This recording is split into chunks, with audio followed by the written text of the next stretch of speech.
Hey everyone, so this is another topic of part 1 PT 365 environment जो 2022 के लिए बहुत ही इम्पॉर्टेंट है और मैं काफ़ी ज़्यादा टाइम से वेट कर रही थी इस चीज़ का।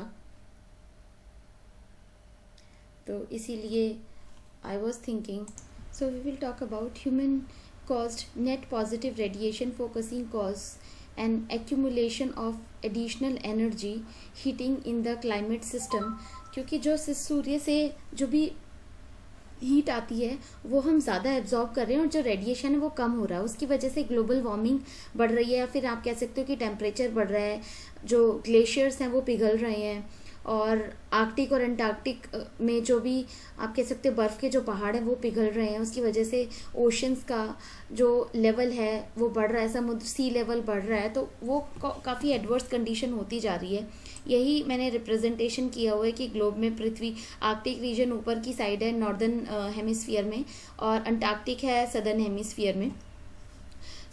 उसकी वजह से आपने सुना होगा कि मैत्री स्पेस स्टेशन है, आप मैत्री जो रिसर्च स्टेशन है, बहुत सारी रिसर्च हैं जो वहाँ पर की जाती हैं, तो काफ़ी एडवर्स कंडीशन दिखाई है, बहुत सारी डॉक्यूमेंट्रीज हैं, आप भी जाके देखिएगा तो आपको पता चलेगा कि वहाँ के जो भी कंडीशंस हैं काफ़ी ज़्यादा एडवर्स कंडीशन में रहते हैं रिसर्चर्स वहाँ पे, और बाहर निकलना बहुत मुश्किल होता है। बहुत सारे आप कह सकते हो कि चैम्बर्स हैं या प्रॉपर एक सिटी बसी हुई है, हर कंट्री ने अपने अपने रिसर्च स्टेशंस वहाँ पे लगाए हुए हैं। So radioactive forcing the change in energy flux in atmosphere cause the natural और एंथ्रोपोजेनिक, जैसे कि ह्यूमन मेड जो रीजन्स हैं उसकी वजह से जो भी क्लाइमेट चेंज हो रहा है, आप कह सकते हैं positive radiative forcing means earth receive मोर इनकमिंग एनर्जी, और जो सनलाइट है वो रिसीव कर रहा है बट रेडिएट कम कर रहा है, उसकी वजह से जो इंसोलेशन ज़्यादा हो रहा है, फिर आप कह सकते हो कि जो हीट परिवर्तित होती है वो बहुत ज़्यादा कम हो रही है, उसकी वजह से भी टेम्परेचर इंक्रीज हो रहा है। Ocean warming accounted to 91% of the heating in the climate system, जो भी ओशन वार्मिंग की वजह से 91% का क्लाइमेटिक आप कह सकते हो कि हीटिंग इंक्रीज होती है। And land warming, ice loss हो रहा है, एटमॉस्फेरिक वार्मिंग अकाउंट, और आप कह सकते हो कि अकाउंटिंग फॉर 5, 3 और 1% रेस्पेक्टिवली जो भी टेम्परेचर परसेंटेज में ही चेंज आ रहा है। Thermal expansion explain 50% of the sea level rise हो रहा है, जब से 1971 से 2018 के बीच में 50% सी लेवल राइज हुआ है। ग्लेशियर, आप कह सकते हो कि ग्लेशियर का जो कंट्रीब्यूशन है 22% है आइस लॉस में, जो कि काफ़ी ज़्यादा प्रॉब्लमेटिक सिचुएशन होती जा रही है, बिकॉज जो आप ड्रिंकिंग वाटर की बात करते हो, ग्राउंड लेवल के बाद ग्लेशियर्स जो हैं सबसे बड़े सोर्सेज हैं ड्रिंकिंग वाटर के लिए। सो जब ग्लेशियर्स पिघलते हैं तो जो रिवर्स का आप कह सकते हो गंगा का और जो जितनी सारी नदियां हैं जो कि ग्लेशियर से जिनका उद्गम है या जो वहाँ से अराइज हो रही हैं, उसका लेवल बढ़ जाता है। ग्राउंड लेवल भी उसी तरीके से जो भी ग्राउंड लेवल बढ़ने लग जाता है वाटर का, तो वो आप कह सकते हो कि जो भी ड्रिंकिंग वाटर का जो सप्लाई है या फिर कह सकते हो सर्कुलेशन है वो इंक्रीज होता है, उसकी वजह से पूरा मेंटेन हो रहा है। बट अगर ग्लेशियर पूरी तरह पिघल जाएंगे, बहुत कम क्वांटिटी में रह जाएंगे, तो फिर ये साइकिल मेंटेन नहीं हो पाएगा। ये सोचने वाली बात है कि हम अपनी अपकमिंग जनरेशन को क्या देंगे, बहुत ही ज़्यादा एडवर्स कंडीशन है, तो उसी के बारे में दिया हुआ है। Equilibrium climate sensitivity, the global mean surface area temperature increases that follows doubling of atmospheric carbon dioxide, जो कि 3 डिग्री का जो इंक्रीज है, और उसके अलावा बात करते हो कि जो एमिशन है कार्बन डाइऑक्साइड का वो डबल हो रहा है। जितनी भी डेवलप्ड कंट्रीज हैं वो ज़्यादा एमिशन कर रही हैं कार्बन डाइऑक्साइड का डेवलपिंग कंट्रीज से, क्योंकि वहाँ पे चीज़ें डेवलप्ड हैं, और ये जो जितनी भी ऑर्गेनाइजेशंस है वर्ल्ड लेवल पे ये वो भी एक्सेप्ट कर चुकी हैं, और उसी की वजह से बहुत सारे जो भी एनवायरनमेंट को प्रोटेक्ट करने के लिए प्रोग्राम है वो सारे चलाए जा रहे हैं। So global surface temperature will continues to increase until 250 under all emissions scenario, and target 1.5 degree to 2 degree will be exceeded during the 21st century unless deep reduction in carbon dioxide and other greenhouse gases emission occur in the upcoming decade. तो अगर 2050 तक अगर ऐसे ही increase होता रहेगा temperature, तो एक target दिया गया है कि उसको 21st सेंचुरी में 1.5 से 2% का जो है रिडक्शन किया जाए और कार्बन डाइऑक्साइड का जो एमिशन है उसको रोका जाए, ग्रीन हाउस गैसेस का जो एमिशन है उसको रोका जाए, तभी हम पृथ्वी पर सर्वाइव कर पाएंगे, तभी हम अपकमिंग जनरेशन को एक अच्छी लाइफ दे पाएंगे या फिर एटलीस्ट हेल्दी लाइफ दे पाएंगे। बिकॉज हम अगर ऐसे ही एनवायरनमेंट का बैंड बजाते रहेंगे then we will not be able to survive ourselves. तो अपकमिंग जनरेशन की तो बात ही छोड़ दो कि आगे क्या होगा। सो सिमिलरली अगर हम बात करते हैं, another point is mentioned here, with every increment of global warming changes at larger in the regional mean temperature, precipitation में change है, soil moisture में change हो रहा है, ठीक से बारिश नहीं हो रही, अब बारिश होती है तो किसी गलत मौसम में बारिश हो जाती है जिसकी वजह से क्रॉप लॉस होता है, गेहूं की फसल जब कटने वाली होती है तब क्रॉप लॉस होता है, उसकी वजह से बहुत सारी फसल बर्बाद हो जाती है। इंडियन फार्मर्स में तो प्रॉब्लम ये भी है कि इतने ज़्यादा आप कह सकते हो कि वेल ऑफ नहीं होते या पैसा नहीं होता कि उनको अच्छे से स्टोर किया जा सके। जब धान की फसल कटती है तो उस टाइम पे बारिश बहुत ज़्यादा हो जाती है, उसकी वजह से भी फसल ख़राब हो जाती है, उससे लाइवलीहुड इम्पैक्ट होता है। तो ये सारी एडवर्स कंडीशंस हैं ग्लोबल वार्मिंग की वजह से कि मौसम अचानक से बदल जाता है। That continued global warming is projected to further intensify the global water cycle पे भी फ़र्क पड़ रहा है। जो भी ग्लोबल वाटर साइकिल को मेंटेन करता है वो मैंने आपको बताया कि ग्लेशियल फॉर्म्स में जो भी चेंजेस होते हैं, ड्राई विंड्स अगर हो रहे हैं तो वेट और ड्राई विंड्स के चेंजेस, मॉनसून प्रेसिपिटेशन डिफरेंट हो रहा है, severity of wet and dry winds, कहीं कहीं पे बहुत ज़्यादा सूखा हो रहा है। लास्ट ईयर देखा था कि राजस्थान में बाढ़ आ गई, जबकि वो ड्राई रीजन है, डेजर्ट है, बट वहाँ पे अगर बाढ़ आ रही है तो तभी एक बहुत एडवर्स कंडीशन है, सोचने वाली बात है ये।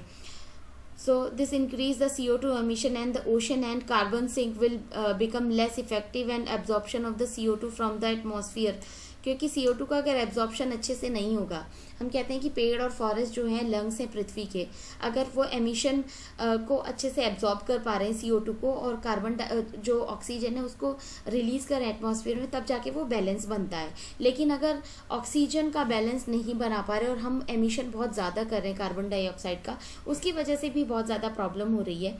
अगर फॉरेस्ट नहीं रहेंगे तो फिर अपनी हम अपकमिंग जनरेशन को एक्चुअली में कुछ नहीं दे पाएंगे। यही एक काफ़ी ज़्यादा आप कह सकते हो चिंता का विषय भी है और हम सभी को अपनी तरफ से इनिशिएटिव लेना चाहिए।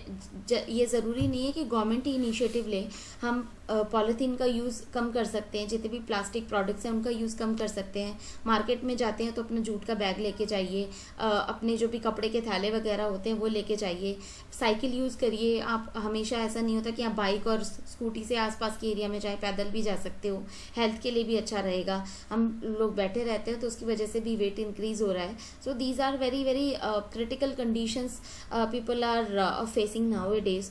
और फिर उसके बाद हम रेमेडीज़ फॉलो करते हैं कि वेट कम हो जाए। तो ये सारे जो भी साइकिल्स हैं, अपनी जो भी रूटीन है, अपनी लाइफ साइकिल को चेंज करने के लिए वो बहुत इंपॉर्टेंट है।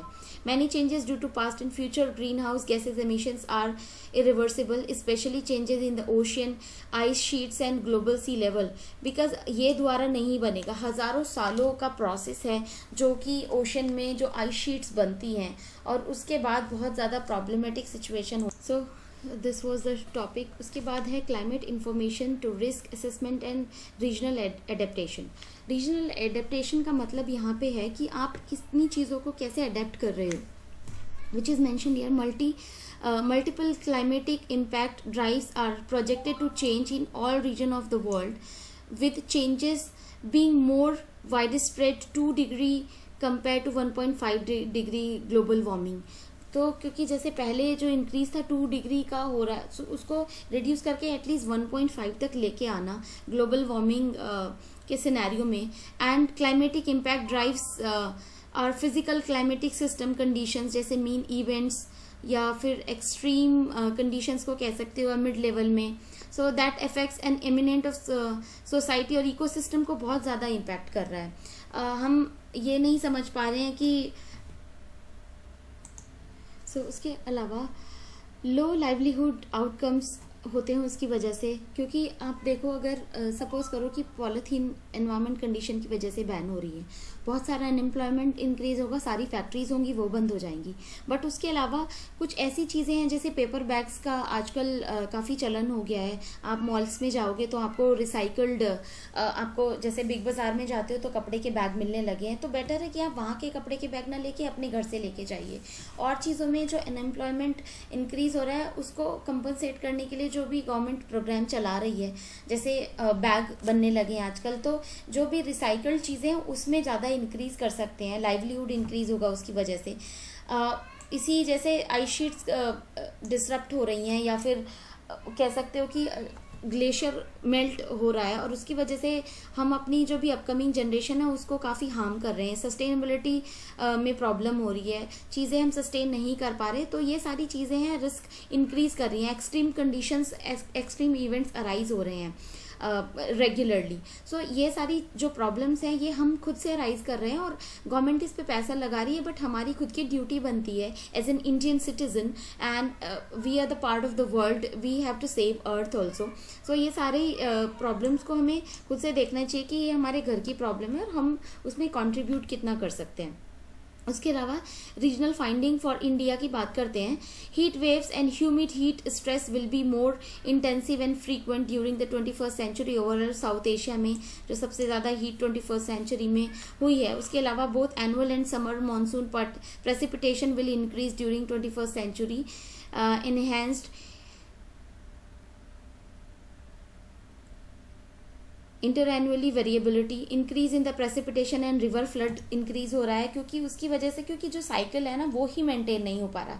इतनी सदियों से जो साइकिल मेंटेन हो रही थी, हम अपने आराम की वजह से, या फिर आप कह सकते हो कि जितना भी एक्सप्लॉइटेशन कर रहे हैं हम रिसोर्सेज का, उसकी वजह से ही ये पूरा जो साइकिल है वो डिसरप्ट हो गया है। फायर वेदर सीजन्स, गर्मी बहुत ज़्यादा होने लगी है। इस बार मार्च में इतनी ज़्यादा गर्मी हो रही थी कि एसी चलाना पड़ गया।